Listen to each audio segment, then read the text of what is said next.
Folks, in this video I'm going to talk about characteristics of services.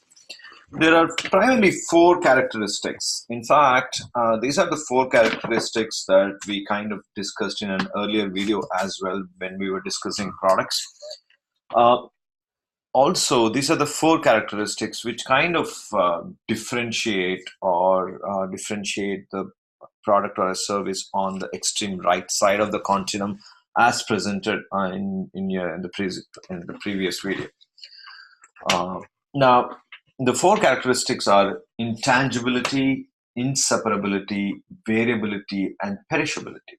These are the very distinctive service characteristics, and they greatly affect the way an organization creates their marketing programs, like as we discussed before. Now, by the way, many of the things that we're going to talk about in this video, we kind of mentioned in the previous videos or the previous slides, but it kind of brings together everything that we talked about a service or a product till now. Now, what is intangibility? Intangibility is, services, they cannot be seen, right? You cannot taste them, you cannot see, you cannot feel, you cannot hear or smell. The physical evidence and the presentation tools that are used to provide service kind of provides a proxy for the quality of intangible products.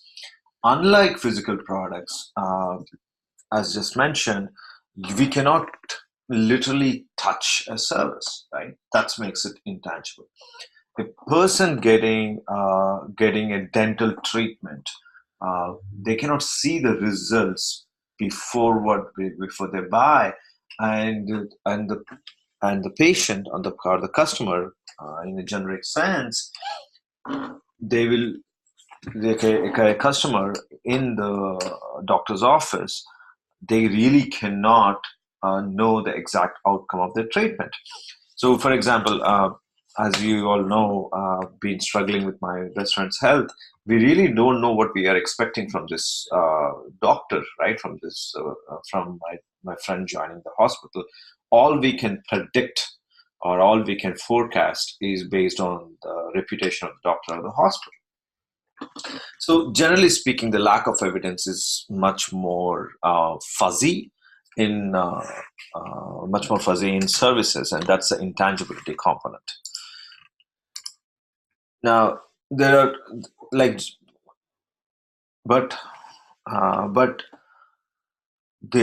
a service need to be evaluated as well, and generally speaking, they're evaluated based on these different dimensions.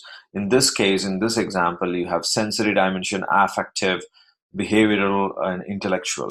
And likewise, for a different context, you can have different other dimensions. In this textbook, there's also a mention about a model called Serve Call Qual model, SERVQUAL, or Service Performance Model. And both of them, they kind of touch base with these four characteristics of services, and they provide multiple questions to ask for evaluating a specific service. Whereas inseparability is the second characteristic of services. Now, what the inseparability means, services are typically produced or consumed at the same time, right? So if somebody is making food for you, it's very likely you're consuming the food at the same time or immediately after. So that is inseparable. Also, inseparability is the person who's providing the service. You kind of generally evaluate the person's performance or person's behavior with the service. So recently, I took my kids to McDonald's, and the person at the counter was extremely rude. There's no problem with the food, there's no problem with the space, but the person was so rude, it kind of killed my satisfaction level in that place. And for the matter, I immediately lodged a complaint. I went online and filled details about this person, like how badly the person treated, how rude the person was with not just me, other customers as well.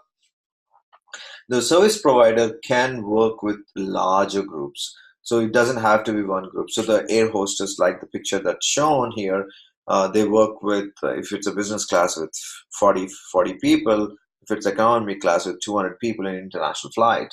The service organization, they need to invest a lot of resources in training these service providers because their performance is reflected as the performance of the entire organization. Variability, it's obvious, right? You go to a restaurant once, you had this amazing dish, and when you go back again, you're expecting the same amount of dish, same quality of dish, but it's very unlikely that you get the exact same piece because service is variable. Unlike a product, it's highly likely that most products that you buy or multiple times, they all might have similar performance quality. But in a service atmosphere, it is very unlikely. Like for example, if you go to a doctor's office, once you really love the doctor because they're answering all your questions, but in other instances they're not doing anything, so that's a problem. Now, the last one is perishability. Services cannot be stored, you know, uh, so they are perishable. They are, you avail the service and immediately they are gone, right?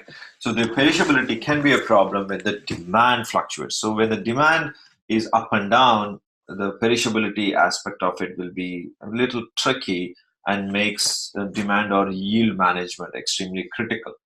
The right services must be available to the customers at the right places at the right time at the right price to maximize profitability. So e- like for example, an auto service, right? The auto repair service. So if the right services are not available, let's say in Chesterfield and at the right price, then that's a problem. But again, there is no consistent demand for this place because in winter season the demand is much lower than the summer season. And that's for auto dealerships.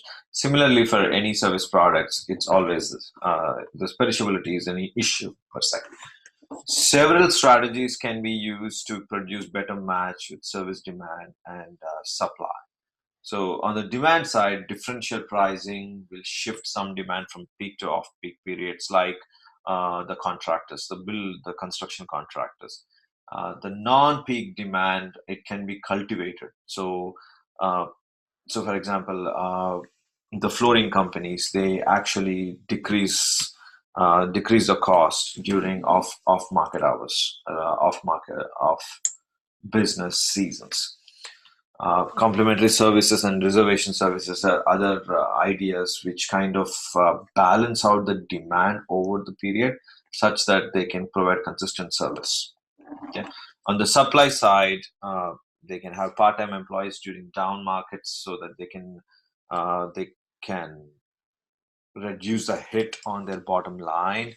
Peak time efficiency routines is another strategy where the employees to perform only essential tasks during peak times and just help the consumers.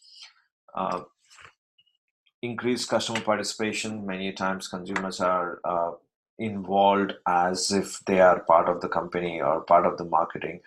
Uh, Also, many of the services where the consumers are becoming part of the systems, like the self pickup food, like the self service restaurants and things like that.